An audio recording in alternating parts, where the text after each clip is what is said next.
Hello everyone, my name is Roya, and today I am not making a video about books. I am making a video about what it's like to be in a band. So basically, I spent a year and a half as the road manager slash assistant manager for a band called She's Not Dead, and then I ended up spending the next year and a half in the band as a bass player.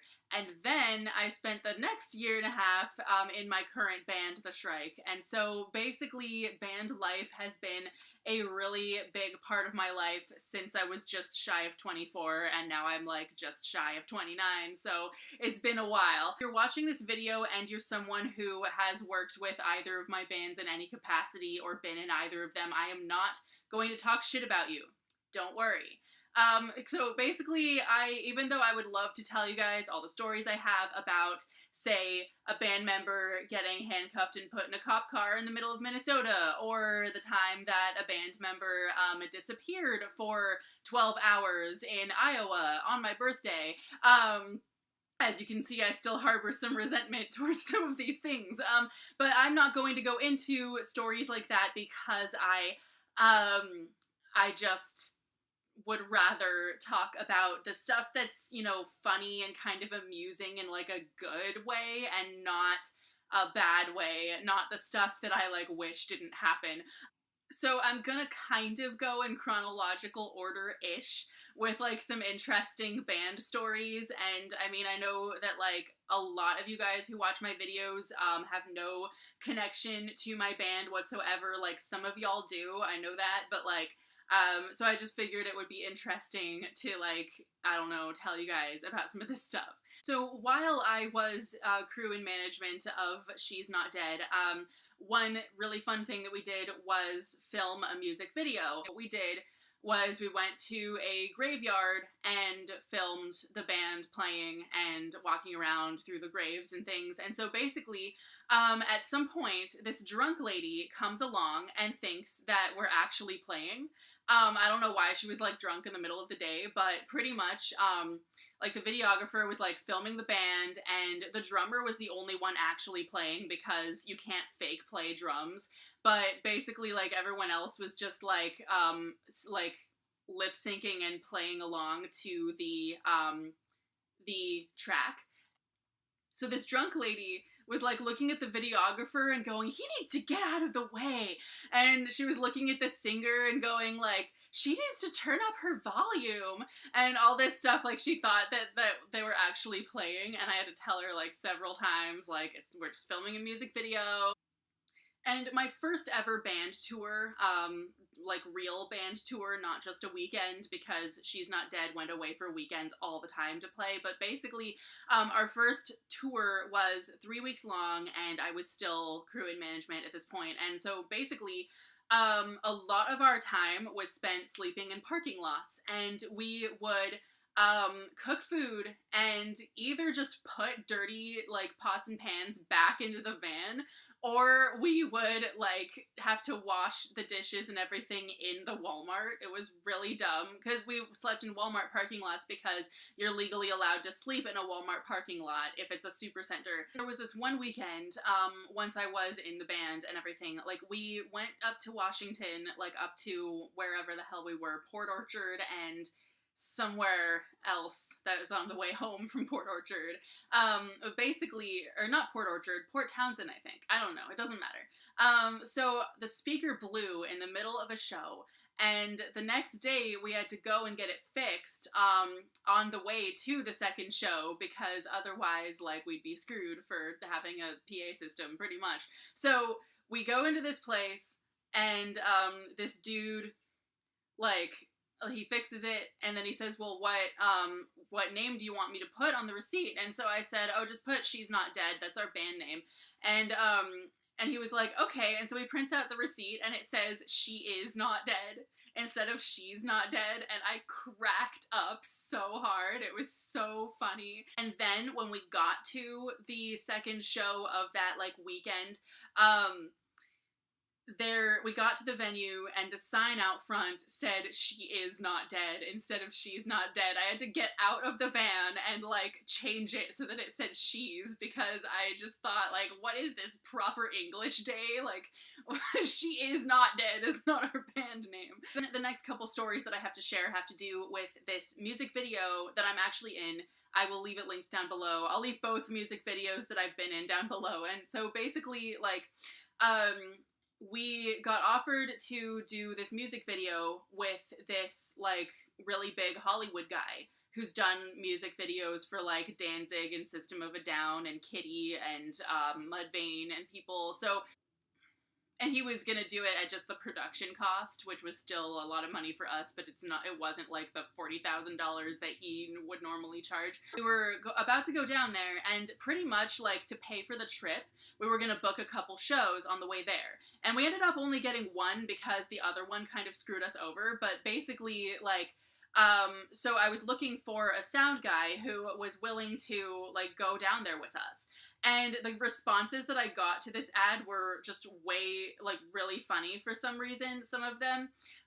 Because, I mean, obviously, I knew we were gonna have a pretty tough time convincing somebody to go to LA with us for a week and basically just get paid to, like, run sound for, like, 2 shows. And one of them, basically, he said, like, "Oh yeah, we can even drive my RV, but we can't sleep in the RV because I'm happily married." And I thought, like, okay, what does being happily married have to do with whether or not we can sleep in the RV? So I just, like, didn't even reply to that because it just made no sense. Another dude who responded, basically, he seemed pretty interested and he at least wanted to, like, talk to me in person about it. So I said, okay. So we set up a day and a time, and we were about to hang up. You know, I told him, like, he told me, like, okay, cool, see you tomorrow at this time at this place. And I was like, yeah, cool, see you then. And then he said, so is the whole band gonna be there or is it just you? And I said, oh, it's just me. And he was like, why isn't the whole band gonna be there? And just suddenly got really upset that the whole band wasn't gonna be there. And I told him, like, well, because it's me who's handling the hiring of a sound guy. There's no point in the whole band taking time out of their day to meet with you for, like, an hour or less. Like, there's no point. But he was, like, so upset about that for some reason, that it was just gonna be me and not the whole band. And so he was like, so suddenly he was like, well, I'm not interested after all, and you'll never get a good sound guy to go to LA with you, blah blah blah. Like, he suddenly, like, flipped a switch and became, like, a jerk, and I was like, okay, whatever. And then the third, like, weird response that I got to this, like, ad looking for a sound guy to go to LA with us was basically this dude who, you know, he seemed pretty nice and everything. But for some reason, when he asked about if there was a budget for food, and I told him, like, well, none of us are really going to be buying food there at all. We're just all bringing food from home, plus some, like, food to share probably. And he was like, oh, well, if there's not, well, there has to be a budget for food because otherwise I'd spend, like, $100 a day in LA buying food. And I was like, well, honestly, like, we're all just, why don't you just bring food from home like we're all doing? But he was, like, so offended by that very idea. It was just really weird. So then once we got to LA, and we actually only played one show because the other one ended up not happening, but it pretty much paid for, like, most of the trip. And so that was actually my first and only time ever wearing mascara. And so, so basically, even when I was, like, 15 and I wore makeup fairly regularly for, like, a year, I still never wore mascara because I already have dark eyelashes, so there was just never a point. So I'd never worn mascara in my life. I already have an eye phobia as well. Like, I don't wear contacts. I can't even put eye drops in because anything near my eye just freaks me the hell out. And so, thankfully, the makeup artist was really understanding about that. Like, she had clearly dealt with, like, worse before. So, so basically, she's, like, doing my mascara and everything, and I'm feeling like I'm gonna pass out. I was seriously just like, holy crap. My legs were, like, feeling like jello, and I just felt faint. And it was just insane. And so she was gonna put, like, fake eyelashes on me and all this other stuff, but she saw how much I was just like dying and was just like, actually, I think you're good. You're totally good. Go ahead. And so the filming experience was really insane because basically I had just gotten this shirt like exclusively for the video because it looked really freaking awesome. And the problem was it was a halter top. So basically the strap went behind my neck. And unfortunately, that ended up really hurting my back, which I did not anticipate at all. So my like running around and like headbanging and all this stuff like while I was being filmed, plus wearing that shirt just really ended up hurting my back so bad. And so I wore that shirt for like maybe one show since then that was only like an hour and then like never again.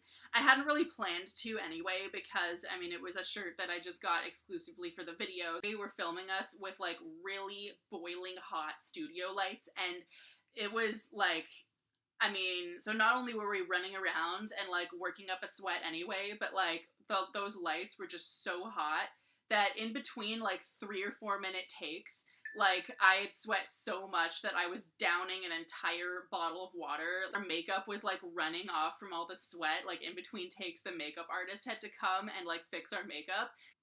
And then there was also a section of the video that was filmed in our hometown of Portland. Because it was like the concept part that was pretty much like not the performance take, but like this whole storyline of us breaking down on the side of the road. And so basically like that part, it was still filmed by like someone working for the Hollywood dude that we filmed the rest of the video with, but pretty much like we made it look like we were broken down on the side of the road and that all our stuff had spilled out. And so we were like filming like this for a good while, like maybe an hour or something, and the cops got called even to see if we were okay. Like so many people drove by somehow, even though we were in this really like remote area that was like a back road that got no traffic like ever. Somehow we just suddenly got an abundance of people like both just driving by in silence and driving by and asking if we were okay, and we'd have to tell them, oh, we're filming a video. And so the cops showed up, and my then boyfriend, now almost husband, Jay, who I had just started dating like the month before, he just told the cops like, oh, they're a band filming a video, like don't worry about it.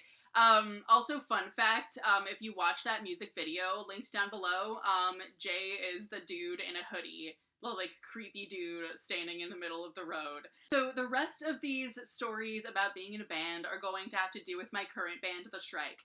I've only been with them for maybe a year and a half now, and not like the 3 years, not 3 years like I spent with She's Not Dead. Basically, though, we still have some really insane stories. So the first tour that I went on with them, we actually drove from here, the Portland area, to Idaho in the middle of the night and basically got to like Idaho at 3 or 4 in the morning or something. So it was really late at night, we're driving, and we see this sign for, I guess, a town or something called Notus, Notus, and we just thought that sounded really weird, and so we started saying it like, to each other in like a weird voice, and then our guitar player, the Craw, decided that it stood for Necromancers of the United States, and that just cracked me the hell up. So basically, really quickly, the Craw is like the Joan Jett or Blackie Lawless of our band. Like he's that person who is just such a character, but is actually 100% genuine. Like that's not his persona in any way. That's really how he acts. So like he drives a Porsche and he has a cat named Mr. Fizzington, whose real name is actually like 4 words long. That kind of thing. So basically, he sometimes just reminds himself that he's the Craw at random times. Like he'll just say like, oh, I'm the Craw. And sometimes everything's like all silent when he says that, and we'll be like, yeah, we know you're the Craw. And so basically the first time that I ever heard him say that was on tour, on the first tour. And pretty much I was still a fill-in at this point. Like I had only been in this band for like maybe a month or two, like more like a month. And so basically, our drummer Darren had just gotten this bracelet, and we had just gotten to the motel we were staying at, and the craw just goes, "I'm the craw. I like your bracelet, dude." And I just cracked up because he just like first of all, I had never heard him remind himself that he was the craw before, and and then just the fact that he segued into complimenting Darren on his bracelet, it was so funny. We also have some really funny stories from this past tour as well. So first of all, like Darren and Jamie, our drummer and singer slash violin player, they're the only ones in the band who eat meat. And they decided for the duration of the tour that they were actually going to stop eating meat like the rest of us. So, basically, like, at every gas station, there would be, like, the only, like, non-meat sandwich that they would really have at, like, any convenience store gas station place, would be an egg salad sandwich. And somehow Darren just started saying that really fast. He'll be like, "Oh, I got an egg salad sandwich." And somehow I kept mishearing it as exile sandwich. And so, like, so then at some point, even though I knew he was talking about an egg salad sandwich, I just, like, every time he said it, I heard exile sandwich. So at our kickoff show for this past tour, it was like in our hometown of Portland. We were going to pack up and then go home and then leave for tour the next day, even though technically that was the start of the tour. But we were like at home in our hometown still. I had already left because I had to drive Jay home because he like had to work the next day. So my bandmates decided to like pack up the rest of our stuff, like the rest of their stuff, because I took all mine home. And pretty much there ended up being this one bass that somehow, it was still in its case, all the other bands had left, and so my bandmates packed it up, each thinking it belonged to like one of us. And the next day we left on tour, we got to Seattle, we were loading out, like loading into the venue, and then I just saw something in a guitar case, and I just like picked it up, loaded it in, and then I thought it was kind of weird that the craw would have not only like a third guitar after we told him he could only bring two, but the fact that it wasn't in a hard case, because his are always in a hard case like 100% of the time. I told him, "What's this?" And he was like, that's yours, isn't it?" And I said, "No, it's not." And so we opened it up, and it was a bass that from a band that we had played with the night before. Like, I recognized it immediately because it had 6 strings on it, which basses don't normally have, for anyone who doesn't know. And so I remembered seeing it, I was like, "Oh, that's that band's bass. Like, what the hell is it doing in our trailer?" So we called, like, Darren, like, got in touch with that band and said, "Hey, are you missing a bass? Because we totally have one that we're, like, 99% sure belongs to you." And they were like, "Oh, really? What the heck?" And they hadn't even noticed it was missing. It was really insane. But they like didn't have any gigs that week or anything. Like, they weren't up Schitt's Creek without a bass or anything. So we ended up basically dragging this other band's bass like all over the freaking country with us and bringing it home. That's all the fun band stories that I have for y'all today. So if you want to find out more about either of my bands, like, I will have links down below. There's a music video that I'm in for each of them, as well as obviously the tour vlogs for the Shrike, and I'll leave like the link to our album and stuff down below as well. Well, both albums, but especially the one that I'm on, because I'm on that one. I hope you guys enjoyed this video, and I will see you very soon with another one. Bye!